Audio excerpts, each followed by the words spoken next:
بسم اللہ الرحمن الرحیم یا ایھا الناس انا خلقناکم من ذکر و انثی وجعلنا شعوبکم وقبائل لتعارفوا ان اکرمکم عند اللہ اتقاکم ان اللہ علیم خبیر۔ تمام مسلمان بھائیوں کو السلام علیکم، اور ہندو اور سکھ بھائیوں کو آداب، ست سری اکال۔ میں آج اپنے مسلم اور غیر مسلم بھائیوں سے مخاطب ہوں، اور سماج کے اندر جو ایک بہت بڑی غلط فہمی ہے، میں آپ کے سامنے اس کے ازالے کی کوشش کروں گا۔ میں نے آپ کے سامنے قرآن کریم کی سورہ الحجرات پارہ 26 آیت نمبر 13 کی تلاوت کی۔ اس میں اللہ رب العزت فرماتا ہے کہ اے لوگو، ہم نے تمہیں ایک مرد اور ایک عورت سے پیدا کیا ہے۔ انا خلقناکم من ذکر و انثی، ایک مرد اور ایک عورت سے پیدا کیا۔ آگے رب فرماتا ہے وجعلناکم شعوبا و قبائل لتعارفوا، اور اس کے بعد ہم نے تمہیں مختلف خاندانوں میں رکھ دیا ہے، مختلف برادریوں میں رکھ دیا ہے، لتعارفوا، تاکہ تمہاری شناخت قائم رہے۔ ان اکرمکم عند اللہ اتقاکم، اور یاد رکھو کہ خدا کے ہاں تم میں سب سے زیادہ قابل احترام وہی ہے کہ جو اللہ سے زیادہ ڈرنے والا ہے۔ ان اللہ علیم خبیر، بے شک اللہ تعالی جاننے والا اور تمہاری خبر رکھنے والا ہے۔ تو اس آیت مبارکہ میں ایک بات جو کہی گئی وہ انسانی وحدت کی،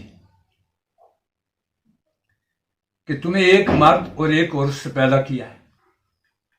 تو دوسرے لفظ میں ہم یہ کہہ سکتے ہیں اسلام کثرت میں وحدت کا دوسرا نام ہے۔ دوسری بات جو آگے کہی وہ یہ کہ بے شک تم ایک مرد ایک عورت کی اولاد ہو، لیکن ہم نے تمہیں شعوب اور قبائل میں، خاندانوں میں، برادریوں میں اس لیے رکھ دیا کہ تاکہ تمہاری شناخت قائم رہے، لتعارفوا۔ اب فضیلت چونکہ انسان کی دو طرح پر ہے، یا تو وہ دنیا کے اعتبار سے ہوگی اور یا اس کے دین کے اعتبار سے ہوگی۔ اسی وجہ سے نبی کریم صلی اللہ علیہ وسلم نے اس بات کا لحاظ فرماتے ہوئے ایک موقع پر یہ فرمایا تھا اذا جاءکم کریم قوم فاکرموا، اے لوگو، جب تمہارے پاس کسی قوم کا کوئی معزز آدمی آئے، یا تم جب کسی قوم کے کسی معزز آدمی کا ذکر کرو محفل میں، تو اس کے احترام کو، اس کے منصب کو، اس کے سٹیٹس کو ملحوظ رکھو۔ اس سے یہ بات بالکل واضح ہے کہ قوم اور برادری کی حیثیت کو اسلام میں برقرار رکھا گیا ہے۔ اور اس کی میں مثال یہ بھی پیش کرنا چاہوں گا کہ دیکھیے، جب مکہ فتح ہوا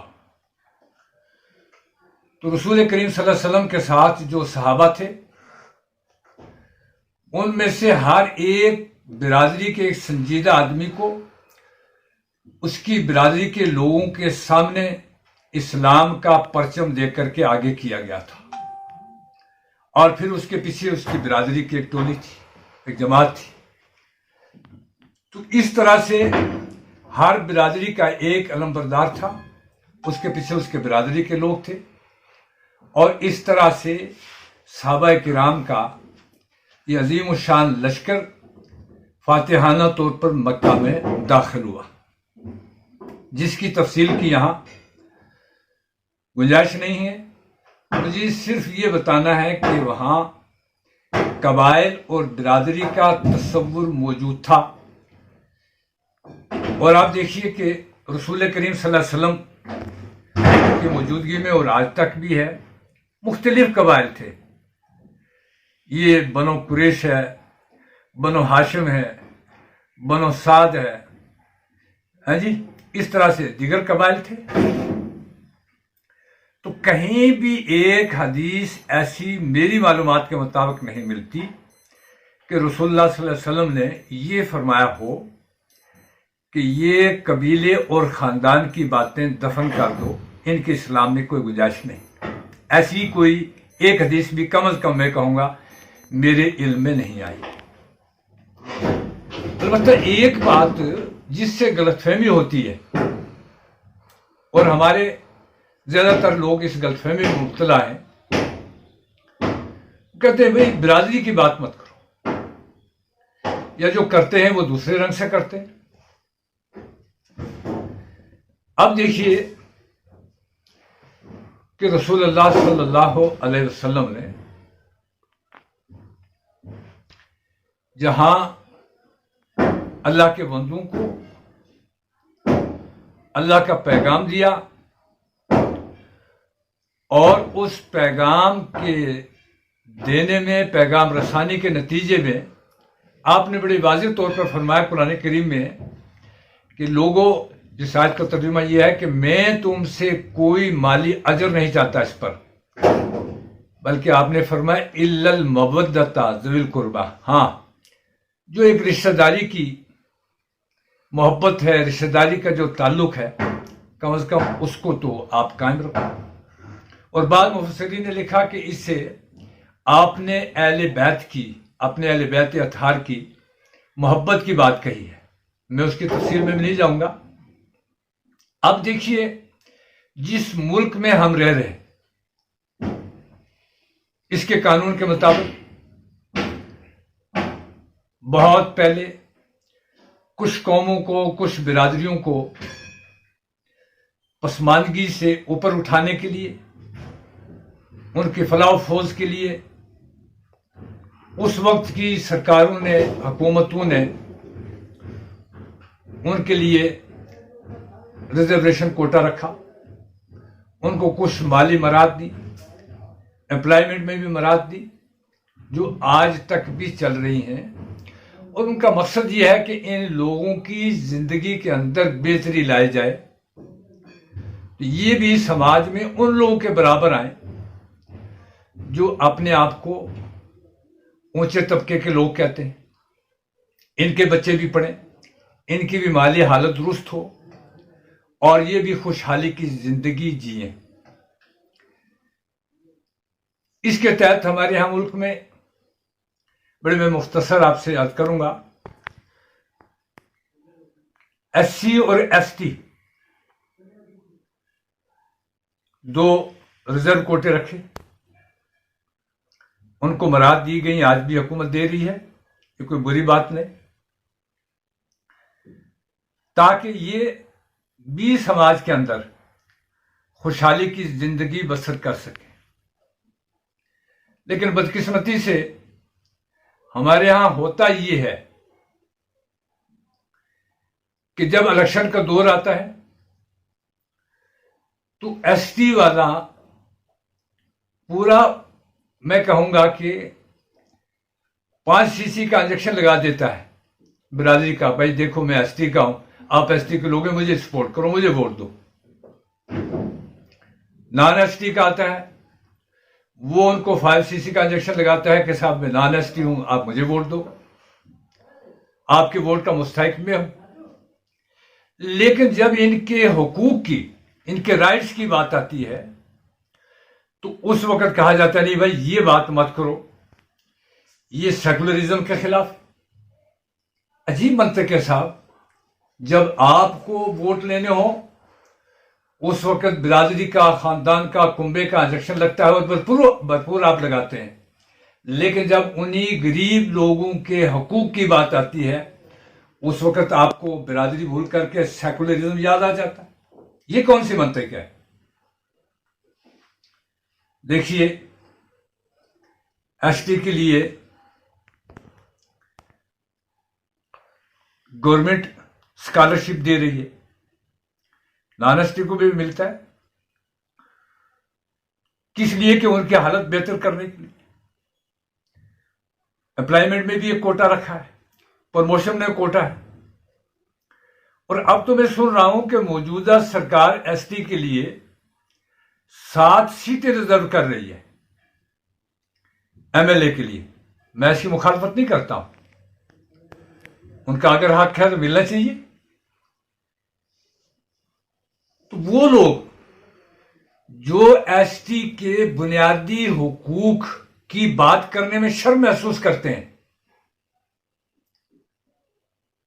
تو میرے خیال میں ان کو ان 7 سیٹوں پر آنے والے وقت میں الیکشن لڑنے کی بھی قطعاً کوئی اجازت نہیں ہونی چاہیے.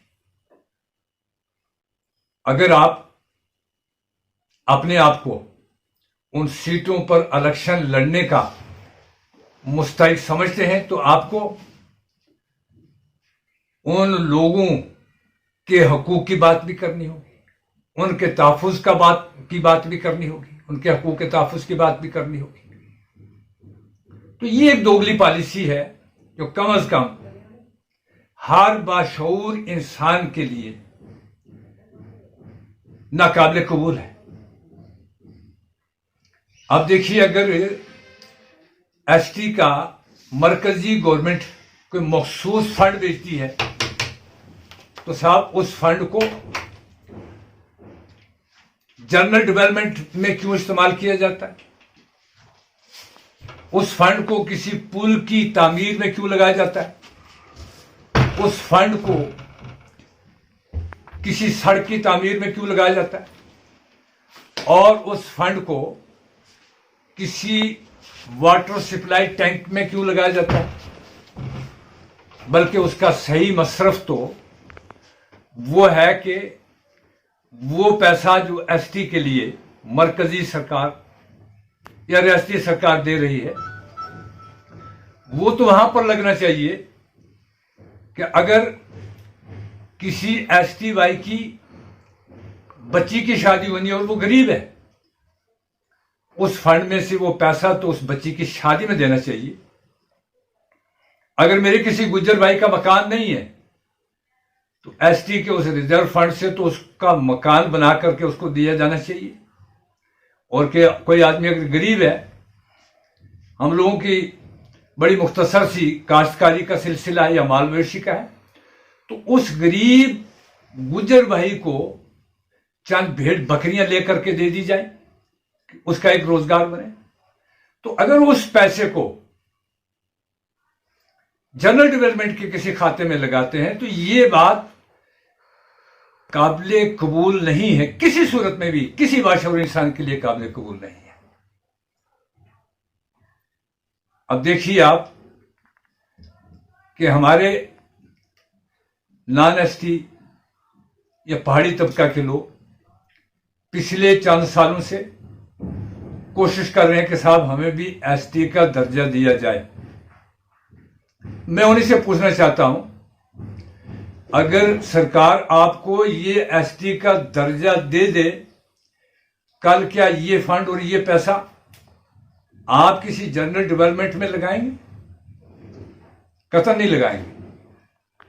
لیکن سچائی یہ ہے کہ ہمارے گجر برادری کے لیڈر ہوں یا نان گجر برادری کے ہوں، ایس ٹی کے ہوں، نان ایس ٹی کے ہوں، یہ صرف برادری اور خاندان اور قبیلے کو صرف اور صرف الیکشن کے دنوں میں یاد کرتے ہیں.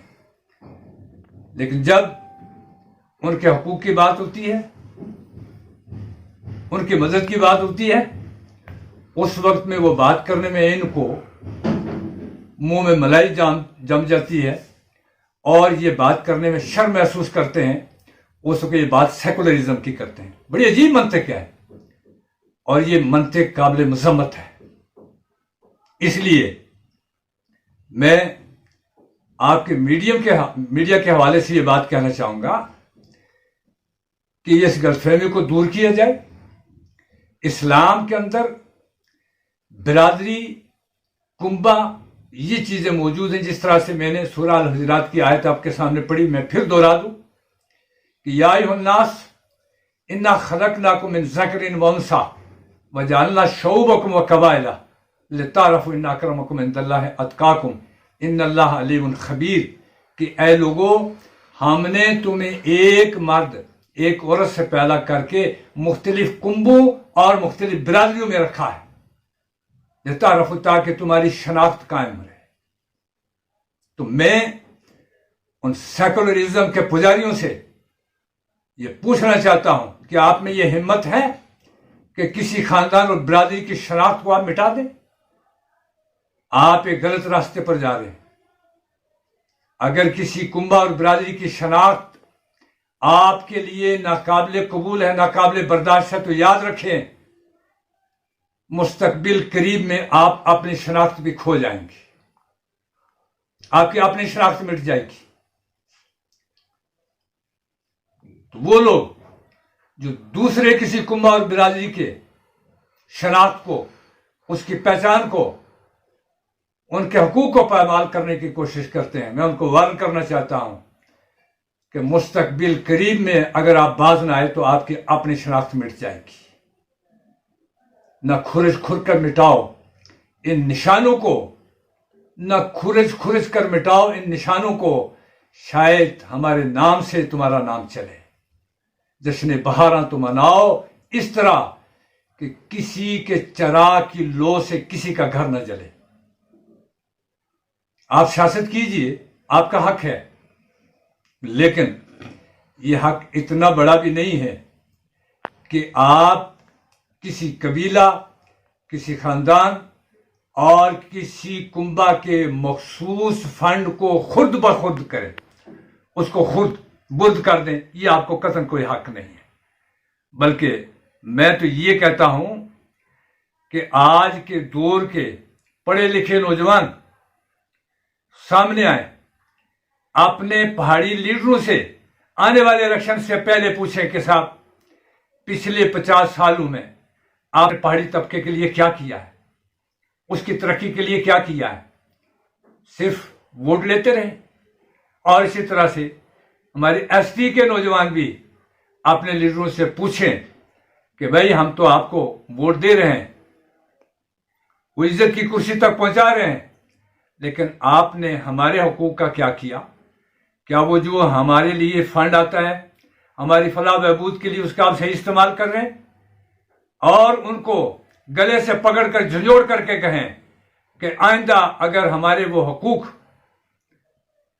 جو ہمیں مرکزی حکومت دے رہی ہے، اگر ان کو مٹانے کی یا اس فنڈ کو ناجائز استعمال کرنے کی کوشش کی، تو یاد رکھیں کہ ایسے لوگوں کا الیکشن وہ زندگی کا فائنل اور آخری الیکشن ہوگا. ہم آئندہ ایسے لوگوں کو سپورٹ نہیں کریں گے جو غریب عوام کی، وہ کسی بھی طبقے سے ہوں، ان کے بنیادی حقوق کا تحفظ نہ کریں، اور مرکز جو ان کو سہولیت دیتا ہے، جو فنڈز ان کے لیے دیتا ہے، اس کو ناجائز طریقے پر کہیں اور استعمال کر کے پھر آنکھیں دکھائیں. نہیں صاحب، جو حقوق کی بات کریں ان کو آنکھیں دکھائیں اور ان کو غلط ناموں سے یاد کریں. یہ قابل مذمت ہے، یہ بات، یہ طریقہ صحیح نہیں ہے. ہاں، شریعت میں، اسلام میں جو بات ہے، منع ہے، وہ یہ ہے کہ آپ عصبیت کا شکار نہ ہو. عصبیت کیا ہے صاحب؟ عصبیت یہ ہے کہ آپ اگر نان ایس ٹی کے ایک فرد ہیں اور دوسرا آپ کا پڑوسی ایس ٹی ہے، وہاں دو نوجوانوں میں، دو بچوں میں، دو آدمیوں میں بول چال ہو جائے، اب وہاں پر آپ کا دین اور ایمان کی آزمائش کا موقع آتا ہے کہ آپ دونوں کی بات سن کر کے کیا قصوروار کو صحیح سزا دیتے ہیں، اس کی غلطی کی مذمت کرتے ہیں، کہ یا آپ برادری کی طرفداری کرتے ہیں. تو ایسے موقع پر اگر آپ اپنے طبقے، اپنے برادری، اپنے خاندان کے آدمی کی طرفداری کرتے ہیں حالانکہ وہ قصوروار ہے، اسی کا نام عصبیت ہے، اور یہ اسلام میں حرام ہے.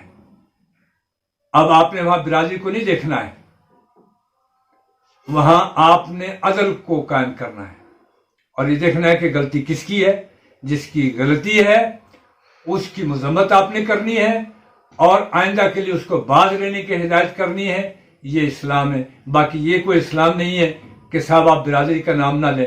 یہ کوئی اسلام نہیں ہے. یہ کوئی سیاست نہیں ہے. یہ کوئی پولیٹکس نہیں ہے کہ صاحب آپ کی برادری کے لیے جو مرکزی حکومت یا ریاستی حکومت فنڈ دے رہی ہو اور آپ اس فنڈ کو کھائیں پئیں اور جناب اس کو اڑائیں، ڈکار ماریں. اگر کوئی کچھ کہے اس کے اوپر کہ یہ غلط استعمال ہو رہا ہے، آپ اس کی مذمت کریں. یہ بالکل درست نہیں ہے، قابل قبول نہیں ہے.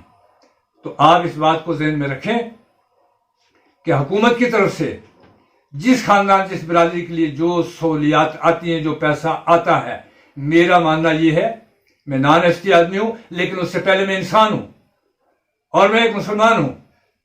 میرا ایمان یہ ہے، جو اسلام میں نے پڑھا ہے وہ یہ ہے کہ جس کا جو حق آتا ہے وہ اس کو ملنا چاہیے. وہ رد الامانت الی اہلہا، کہ امانت اس کو پہنچاؤ جس کی وہ امانت ہے.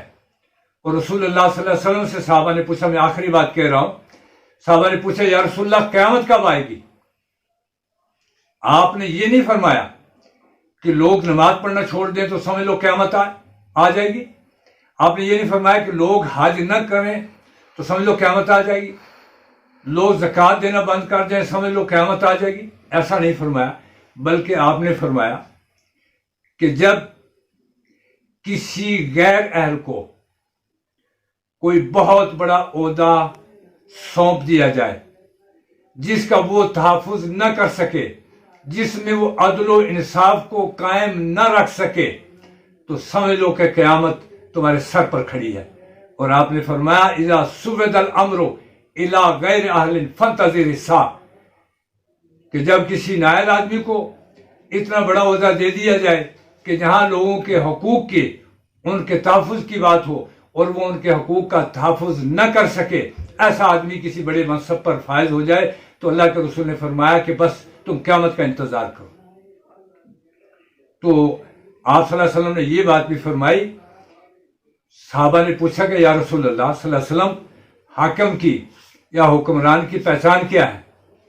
تو آپ نے فرمایا کہ قوم کا، خاندان کا، ملک کا حاکم، سربراہ کی حیثیت، اس کی پہچان یہ ہے جس طرح سے آپ نے فرمایا کہ ایک چرواہ ہے.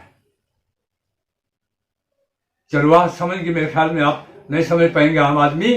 گویا کہ آپ نے یہ فرمایا کہ ایک لیڈر کی پہچان یہ ہے، اس کی حیثیت قوم کے اندر یہ ہے، جس طرح سے تم اپنی زبان میں سمجھو تمہارے یہاں ایک بکروال کی حیثیت ہے، کہ جو رات میں جنگل کے اندر، پہاڑوں کے اوپر، بارش میں، سردیوں میں، گرمیوں میں، رات کو دن کو جاگ کر کے اپنے بھیڑ بکریوں کی حفاظت کرتا ہے. کہیں شیر شکار نہ کر لے، چیتا شکار نہ کر لے، گیدڑ شکار نہ کر لے. جس طرح سے وہ دن رات جاگ کر کے، پہرا دے کر کے اپنے ریوڑ کی حفاظت کرتا ہے. اللہ کے رسول صلی اللہ علیہ وسلم نے فرمایا کہ قوم کا لیڈر کی پہچان اس کی یہ ہے کہ وہ اپنے لوگوں کی اس گڈریے کی طرح، اس چرواہ کی طرح دن رات ان کے حقوق کی، ان کے عزتوں کی تحفظ کی وہ پہرہ داری کرتا ہے. اور جو لوگ اپنے خاندان، کنبہ، برادری، علاقے کے لوگوں کے حقوق کا تحفظ نہیں کر سکتے تو شریعت کے مطابق ان کو قطعاً کوئی حق نہیں پہنچتا کہ وہ اپنے آپ کو قوم کا، برادری کا، علاقے کا، خاندان کا لیڈر کہیں. یہ بات غلط ہے.